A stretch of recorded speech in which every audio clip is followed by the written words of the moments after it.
ginabawal daw ang ang bilog na prutas sa bagong taon. Oo. Pag Para masunod ang gusto mo. Ikaw lang bagong ngayon eh. gugulong daw ang Kung soy. swerte. Kaya bawal ngayon ang bilog na prutas. Gugulong ang swerte. Mm-mm. Bawal din ang manok. Hindi tayo maghahanda ng manok. Wala, di na tayo maghahanda. Hulog lang. Baka lumipad ang swerte. Wala talagang swerte. Hindi ako Kaya di tayo niniwala sa maghahanda. swerte. Baka lumipad ang swerte. Hindi rin tayo maghahanda ng isda.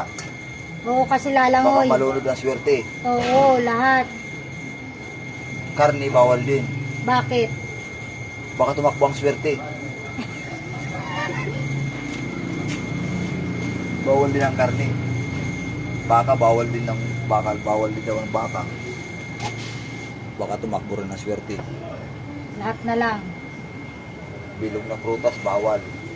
Kaya ngayon, hindi tayo maghahanda para swerte. Swerte, hindi ba Swerte, babawasan ng hindi pera mo? mabawasan ng pera. O hanggang dito na lang.